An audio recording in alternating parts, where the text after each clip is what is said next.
Most common conditions में degenerative spine जो है मोस्ट कॉमन कंडीशन है, जिसमें स्पाइनल कैनाल स्टेनोसिस के साथ पेशेंट प्रेजेंट करते हैं। स्पाइनल कैनाल स्टेनोसिस और हर्निएटेड डिस्क, जिसको हम प्रोलैप्स्ड डिस्क भी बोलते हैं, रेडिकुलोपैथी या माइलोपैथी के साथ पेशेंट का प्रेजेंटेशन रहता है। इन जनरल एक जो भाषा है उसमें शियाटिका, जो आपने सुना होगा, शियाटिका, ये एक डीजनरेटिव स्पाइन कंडीशंस के अंदर ये कॉमन प्रोसीजर है जो हम करते हैं। इसके अलावा जो कंडीशंस हैं स्पाइनल ट्यूमर्स के केस में, स्पाइनल ट्रोमा, जिसमें रीढ़ की हड्डी में कोई फ्रैक्चर है तो हम उसको डील करते हैं स्पाइन सर्जरी के द्वारा। इसके अलावा स्पाइन का कोई इन्फेक्शन है, जैसे कि इंडिया में जो मोस्ट कॉमन है स्पाइनल ट्यूबरकुलोसिस, और स्पाइनल डिफॉर्मिटी जैसे कि रीढ़ की हड्डी का टेढ़ा हो जाना, स्कोलियोसिस, काइफोस्कोलियोसिस, उन सब केसेस के अंदर स्पाइन सर्जरी मोस्ट कॉमनली की जाती है। कुछ केसेस में पेशेंट जब ऑलरेडी प्रेजेंट होता है उसमें सिग्निफिकेंट स्टेनोसिस ऑलरेडी होता है, और या एक्सट्रीमिटीज़ की कोई वीकनेस के साथ आता है, या ब्लैडर बाउल जो पेशाब लैट्रिन की किसी तकलीफ के साथ जब पेशेंट प्रेजेंट करते हैं स्पाइन के, उसमें हमें इमीडिएट इमरजेंसी सर्जरीज की एडवाइस देनी पड़ती है। ट्रेडिशनली जो ओपन टेक्निक होती थी वो भी एक अच्छी टेक्निक है, और आज भी बहुत से प्रोसीजर उसी टेक्निक के द्वारा किए जाते हैं। उसमें क्योंकि जब डिले होता है तो मिनिमली इन्वेजिव प्रोसीजर थोड़ा सा डिफिकल्ट रहता है, और उससे रिजल्ट भी कॉम्प्रोमाइज रहते हैं। तो पेशेंट का प्रेजेंटेशन और सही समय पे लिया गया डिसीजन, ये काफ़ी मैटर करता है। फिजिकल थेरेपी का एक फंडामेंटल है वो यही है कि ये ब्लड सर्कुलेशन को इम्प्रूव करता है। तो जो कोर मसल्स हैं, जो स्पाइन के ऊपर चिपकी हुई कोर मसल्स हैं, जो कि अपने स्पाइन को स्ट्रेंथ प्रोवाइड कराते हैं, जो उस पेन से लड़ने में अपनी हेल्प करते हैं, उन मसल्स के अंदर जो ब्लड सर्कुलेशन है फिजिकल एक्टिविटी के द्वारा बढ़ाया जाता है।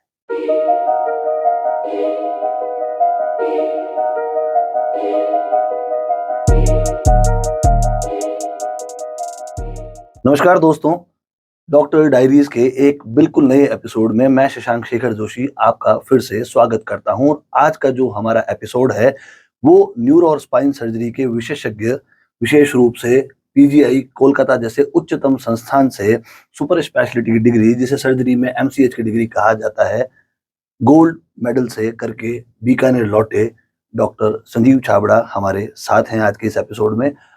पूरे डॉक्टर डायरीज परिवार, मेरी और आपकी तरफ से हम डॉक्टर साहब का हमारे स्टूडियो में स्वागत करते हैं। नमस्कार डॉक्टर साहब। नमस्कार। आज की जो विशेष चर्चा डॉक्टर संजीव छाबड़ा के साथ रहेगी वो स्पाइन सर्जरी के ऊपर रहेगी, रीढ़ की हड्डी की सर्जरी के ऊपर। तो ज्यादा समय हम गंवाएंगे नहीं और डॉक्टर साहब से ये स्वास्थ्य चर्चा शुरू करेंगे स्पाइन सर्जरी के ऊपर। सर, सबसे पहले हम ये जानना चाहेंगे कि स्पाइन क्या है, दर्शकों को समझाएं, और स्पाइन सर्जरी क्या है। स्पाइन मतलब रीढ़ की हड्डी, जिसके 5 पार्ट हैं, जहाँ ब्रेन खत्म होता है और रीढ़ की हड्डी स्टार्ट होती है। स्टार्टिंग सर्वाइकल, उसके बाद वक्ष जो थोरेसिक रीजन, लंबर रीजन, उसके बाद सैक्रम एंड कोक्सिक्स रीजन, ये 5 पार्ट स्पाइन के बांटे गए हैं। सर्वाइकल रीजन के अंदर 7 बोन्स होती हैं, 7 हड्डियाँ। उसके बाद जो वक्ष रीजन है थोरेसिक, उसमें 12, लंबर रीजन में 5, L1 to L5, और सैक्रम रीजन जो बर्थ पे 5 हड्डियाँ होती हैं और बाद में फ्यूज होकर सिंगल हड्डी रह जाती है, और टिप जो लास्ट मोस्ट हड्डी होती है उसको कोक्सिक्स रीजन बोलते हैं। तो इन सब रीजन्स पे अगर कोई भी प्रोसीजर करते हैं तो उन सबको ही हम एक जनरल टर्म बोलते हैं स्पाइन सर्जरी।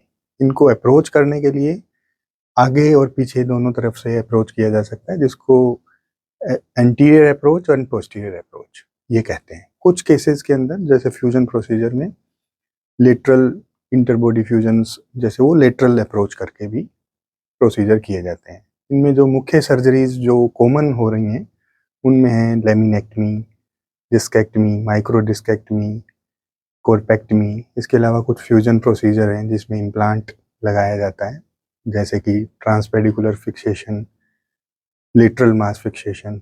इसके अलावा इंटरबॉडी फ्यूजन जैसे कि T leaf, P leaf, a leaf, ये सर्जरीज, ये कॉमन सर्जरीज हैं जो आजकल स्पाइन पे हम लोग करते हैं।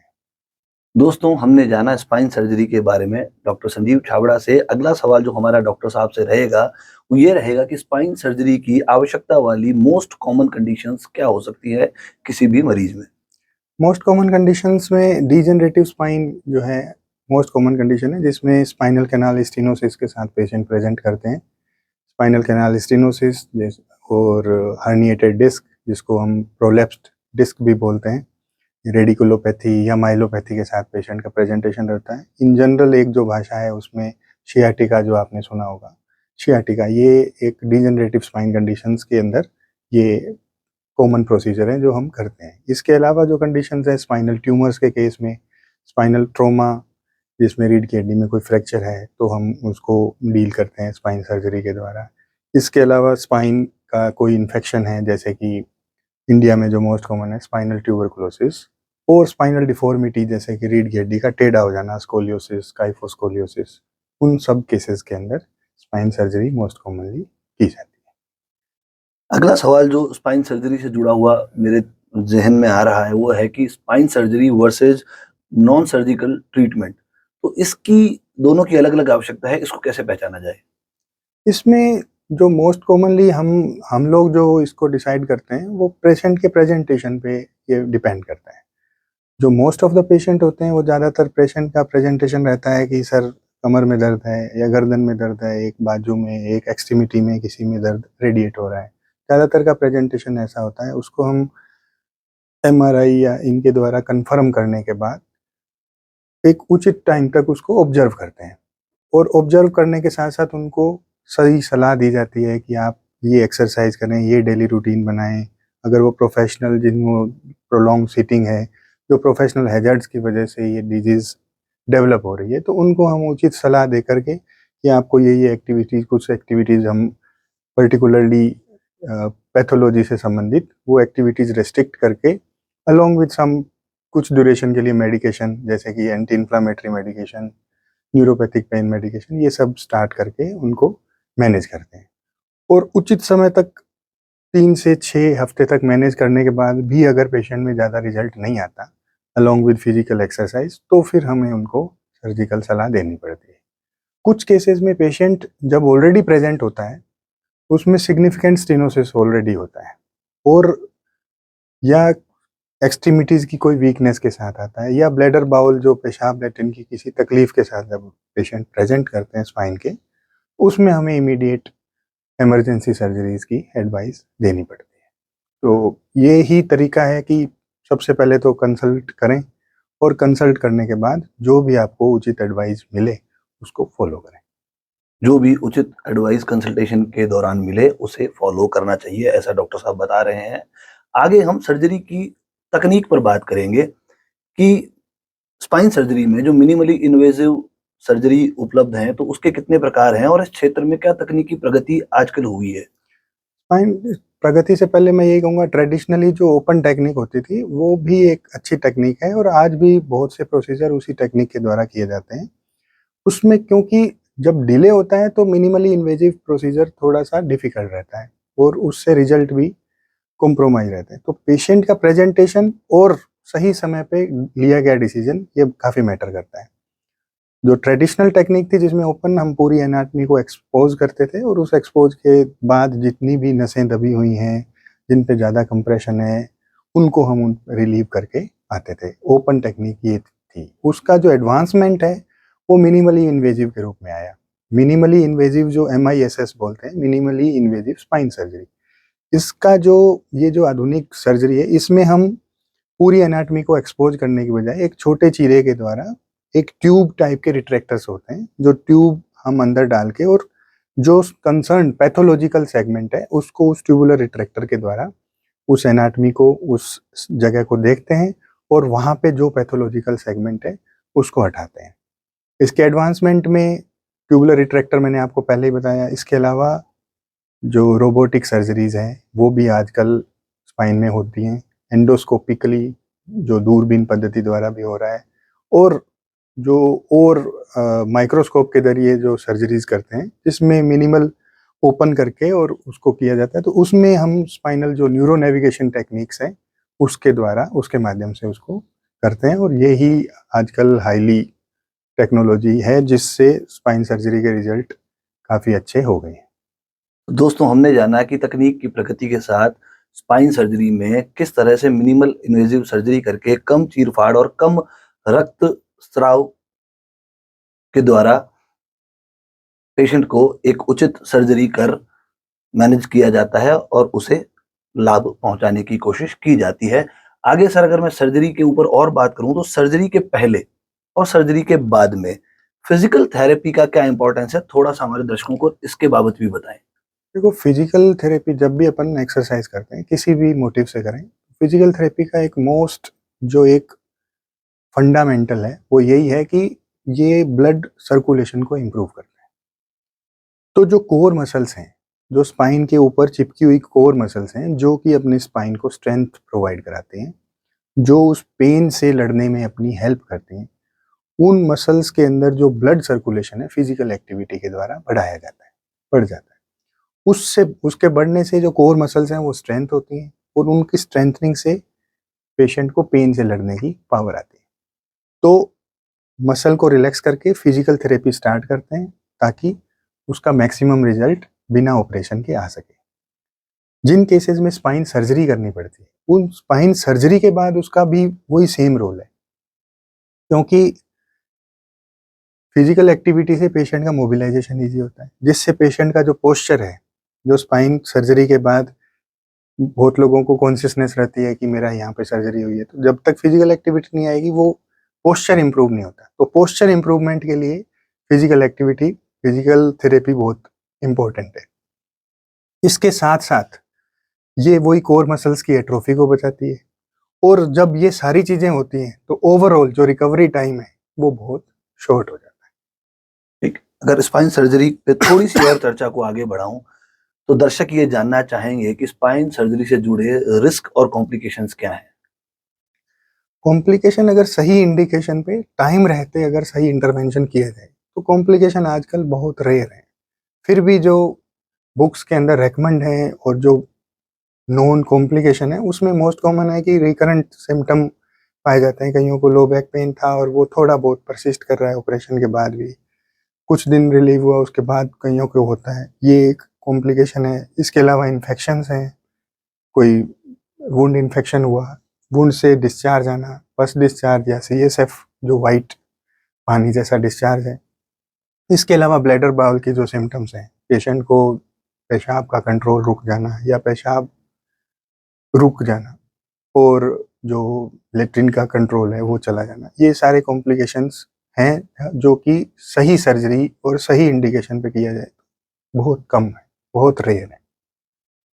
सर्जरी की ही बात चली है तो सर्जरी हुई है तो पेन अवश्य होगा, तो स्पाइन सर्जरी के बाद के पेन मैनेजमेंट पे भी आप थोड़ा सा हमारे दर्शकों के लिए प्रकाश डालें। पेन मैनेजमेंट में यही है कि इमीडिएट जो पोस्ट ऑपरेटिव पीरियड होता है उसमें तो हम एंटी इन्फ्लामेटरी ड्रग्स हैं, जो non steroidal anti inflammatory drugs होती हैं उनको हम यूज़ करते हैं। कुछ केसेस में ज़्यादा अगर लंबी सर्जरी है या ज़्यादा बड़ा केस है उसमें हम उनको ओपियोइड्स जैसे कि ट्रामाडोल टाइप के इंजेक्शन भी हमें इमीडिएट पोस्ट ऑपरेटिव पीरियड में 1-2 दिन के लिए देने पड़ते हैं। उसके बाद जो है पेशेंट पेशेंट को जितना जल्दी अपन मोबिलाइज करते हैं, फिजिकल थेरेपी पे लाते हैं, उतना ही जल्दी उसको पेन रिलीफ होता है, और कोर मसल जब एक्टिव हो जाएंगी पेन ऑटोमेटिकली सबसाइड हो जाता है। पेन मैनेजमेंट से आगे बात आती है रिकवरी की, तो स्पाइन सर्जरी के बाद की या उसके जो भी विभिन्न प्रकार उपलब्ध हैं उन सब सर्जरीज में रिकवरी टाइमलाइन क्या रहती है। रिकवरी टाइमलाइन कोई ऐसे फिक्स गाइडलाइन तो नहीं है, बट रिकवरी टाइमलाइन पेशेंट को किस इंडिकेशन के लिए किस तरह की सर्जरी उसको करी गई इस पे बहुत डिपेंड करता है। मोस्ट ऑफ द पेशेंट जो होते हैं जब अपन सर्जरी करते हैं तो इमीडिएट पोस्ट ऑपरेटिव पीरियड में रिलैक्स फील करते हैं, और अगले ही दिन पेशेंट को मोबिलाइज करके 1-2 दिन में डिस्चार्ज भी कर दिया जाता है। तो और उनको जब एक्टिविटीज़ जो daily day to day life के अंदर जो एक्टिविटीज़ हैं वो patient immediate post operative period में करता है।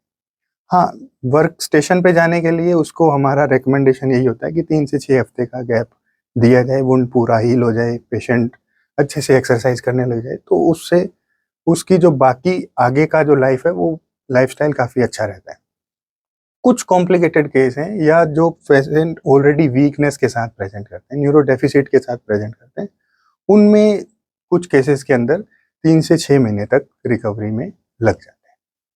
रिकवरी की बात आपसे जानने के बाद में हम बात करेंगे कि कोई पेशेंट अगर स्पाइनल सर्जरी से गुजरता है तो उसके बाद में एक्टिविटी लेवल पे उनको लॉन्ग टर्म में क्या और किस तरह के लिमिटेशंस से गुजरना पड़ता है? ये भी सर्जिकल पार्ट या सर्जिकल साइट पे डिपेंड करता है कि किस साइट पे अपन ने ऑपरेट किया, बट फिर भी इन जनरल जो स्पाइन की जितनी भी सर्जरीज हैं उसमें हमारा रिकमेंडेशन ये है कि फर्श जमीन पे बैठना, आगे झुकना, बार बार सीढ़ियाँ चढ़ना उतरना, बहुत ज़्यादा भारी वेट उठाना, ये 4-5 एक्टिविटीज़ हैं जो पेशेंट को कुछ टाइम के लिए रेस्ट्रिक्ट हम करते हैं। सर्जरी के बाद के जो भी कॉम्प्लिकेशंस पेशेंट्स को होते हैं, उनके क्या कोई वार्निंग साइंस हैं जिस पे हम चर्चा कर सकते हैं? हाँ, वार्निंग साइन अगर पेशेंट को अचानक से कोई सर्जरी के बाद एकदम से कुछ नया पेन है, जो कि एकदम शार्प शूटिंग पेन कुछ लिम्स के अंदर आ रहा है, हाथ में सर्वाइकल रीजन में अगर हाथ या पैर में आ रहा है, लंबर रीजन में अगर सर्जरी करी है, पैर में कोई शार्प शूटिंग पेन है, पेशेंट को कंटिन्यूस फीवर आ रहा है, 1-2 दिन फीवर आ सकता है वो पोस्ट ऑपरेटिव, बट अगर लंबा अगर फीवर आ रहा है या पेशेंट को ब्लैडर बाउल के जो लेट्रिन पेशाब की ज़्यादा तकलीफ पैदा हो रही है या सूनापन ज़्यादा डेवलप हो रहा है, ये सारे एक वार्निंग साइन है पेशेंट को कि पेशेंट की स्पाइन सर्जरी से हो सकता है कि कोई कॉम्प्लिकेशन हुआ हो।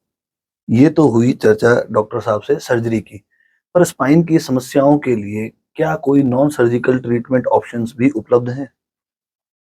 नॉन सर्जिकल हमने आपको यही बताया कि पेशेंट के प्रेजेंटेशन के अकॉर्डिंग हम भी ऑब्जर्व करते हैं। नॉन सर्जिकल ट्रीटमेंट में हम सबसे पहले पेशेंट को फिजिकल थेरेपी एडवाइस करते हैं, रेगुलर एक्सरसाइज, पोस्चरल जो अवेयरनेस, हम उनको बताते हैं कि आपको ये एक्टिविटी नहीं करें या ये एक्टिविटी ज़्यादा करें, जिससे पेशेंट को उसमें फ़ायदा होगा। इसके अलावा कुछ टाइम तक pain medication, neuropathic pain medication या विटामिन्स, जो vitamin B 12, vitamin D, calcium, इनका रोल है, तो ये हम स्टार्ट करते हैं।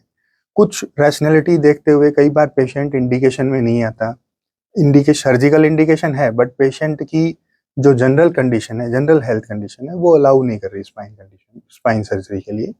तो उन केसेस में हम जो लोकल स्पाइन के अंदर इंजेक्शन थेरेपी बोलते हैं, वो इंजेक्शन लगा करके पेन को काफ़ी हद तक रिलीव करते हैं।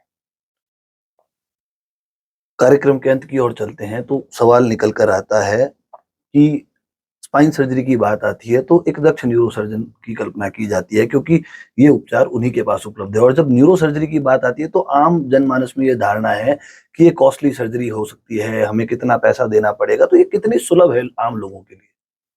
आजकल तो जो मैं धन्यवाद करूँगा राजस्थान सरकार, भारत सरकार दोनों का ही, कि उन्होंने जो स्कीम्स दी हैं, जैसे कि राजस्थान में पर्टिकुलरली बात करें, आरजीएचएस स्कीम है या जो मुख्यमंत्री की आयुष्मान भारत योजना है, तो इन सब स्कीम्स के थ्रू ये सारे ऑलमोस्ट एवरी स्पाइन ऑपरेशन जो है उसमें कवर किया गया है। तो कॉस्ट ज़्यादा मैटर उन केसेस में नहीं कर रही।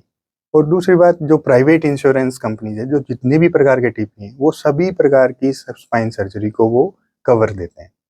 तो ज़्यादा कॉस्ट उसमें पेशेंट को बॉदर नहीं करती, क्योंकि कुछ के बहुत से लोग हैं जो टीपीए के अंदर आते हैं, प्राइवेट इंश्योरेंस होता है उनके पास, और जो गरीब पॉपुलेशन है या जो ऐसा है जो अफोर्डेबल नहीं है, उनके लिए जो गवर्नमेंट्स की स्कीम है वो काफ़ी ज़्यादा लाभकारी है। तो सारे ऑलमोस्ट एवरी ऑपरेशन जो स्पाइन का है वो इसमें कवर दे रहा है।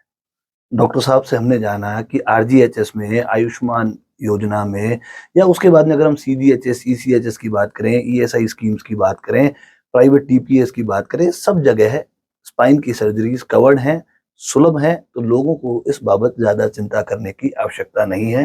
अंतिम प्रश्न हमारा जो डॉक्टर संदीप छाबड़ा से रहेगा, वो ये रहेगा कि स्पाइन स्वास्थ्य को लेकर आम आदमी को अपने आम जीवन में क्या-क्या चीज़ों का ध्यान रखना चाहिए? मेरा यही रूटीन सेट करने का बोलूँगा कि पेशेंट को रेगुलर एक्सरसाइज करना चाहिए, जो योगा, व्यायाम जो अपनी संस्कृति में भी है, उस चीज़ को फॉलो करें। और अगर सिम्पटम्स हैं, लो बैक पेन है, नेक पेन है, तो कंसल्ट करने में ज़्यादा लेट ना करें। और कंसल्टेंट जो एडवाइस करे, कोई भी कंसल्टेंट जैसा भी आपको एडवाइस करता है उसको फॉलो करें। अगर आपको किसी कंसल्टेंट से संतुष्टि नहीं है, किसी चिकित्सक की राय से आपको पूरा सेटिस्फेक्शन नहीं है, तो आप क्रॉस ओपिनियन लें, बजाय उसके कि अपना ही उसको अवॉइड करके और उस पैथोलॉजी को बढ़ा करके वीकनेस के साथ प्रेजेंट हो करके और बाद में ऐसी स्थिति में आ जाएं जिसमें स्पाइन सर्जरी करके भी ज़्यादा लाभ ना मिल सके, इस स्थिति में न आए। डॉक्टर साहब का सीधा-सीधा ये कहना है कि पहले तो स्वस्थ दिनचर्या को अपनाएँ, हेल्दी लाइफ़स्टाइल को अपनाएँ और उसके बाद में भी अगर कोई समस्या आती है तो सक्षम चिकित्सक से परामर्श लें और उसके परामर्श पर भी अगर आप अपनी राय को कायम नहीं कर सकते हैं, तो क्रॉस ओपिनियन लें। आप दूसरे सक्षम चिकित्सकों से भी राय ले सकते हैं, परंतु जल्दी निर्णय लें। निर्णय को टालना आपके स्पाइन स्वास्थ्य के लिए हानिकारक हो सकता है और उसके बाद में अगर सर्जरी की जाए, सर्जरी लेट की जाए तो भी अच्छे जो रिज़ल्ट हैं वो आने में समस्या हो सकती है। तो आप मेरे साथ डॉक्टर डायरीज़ के इस विशेष एपिसोड में जहाँ हमने स्पाइन सर्जरी की चर्चा करी, उसमें हमारे साथ में बात कर रहे थे आप सब एमसीएच गोल्ड मेडलिस्ट मतलब न्यूरो सर्जरी में दक्षता प्राप्त करने के बाद में आपने एमसीएच में गोल्ड मेडल प्राप्त किया। तो ऐसे एक सक्षम चिकित्सक से, ऐसे एक दक्ष चिकित्सक से आज की हमारी चर्चा हुई, जो कि मैं मानता हूँ कि आपको भी सार्थक लगी होगी और न्यूरो सर्जरी से जुड़ी हुई आगे की अन्य चर्चाओं पे भी हम ये आश्वस्त करेंगे डॉक्टर साहब को कि जब भी हमें ज़रूरत पड़ेगी हम आपको आवाज़ अवश्य देंगे। तो आप सबकी तरफ से, मेरी तरफ से, डॉक्टर डायरीज़ परिवार की तरफ से हम धन्यवाद ज्ञापित करते हैं डॉक्टर संजीव छाबड़ा का। डॉक्टर साहब हार्दिक धन्यवाद। और अगर आपको हमारा ये शो पसंद आया, ये कड़ी पसंद आई, तो इसे अपने सारे रिश्तेदारों, मित्रों और कनेक्ट्स तक भेजें ताकि ज़्यादा से ज़्यादा लोग अवेयर हो पाएँ और एक सूचित निर्णय ले पाएँ अपने स्वास्थ्य के बाबत। अगर आपने अभी तक हमारा चैनल सब्सक्राइब नहीं किया तो तुरंत इसे सब्सक्राइब कर लीजिए। साथ ही बेल आइकन को दबाना ना भूलें ताकि ऐसे जो वीडियोज़ हम आपके लिए मेहनत करके बना रहे हैं और ये सक्षम चिकित्सक हमारे स्टूडियो में विशेष आपके लिए आते हैं, वो वीडियोज़ आप तक प्रायोरिटी के साथ पहुँच जाएँ। हमसे जुड़े रहें। आगे किसी और विशेष वीडियो में एक नई स्वास्थ्य चर्चा लेकर मैं आप तक ज़रूर पहुँचूँगा। धन्यवाद। जय हिंद।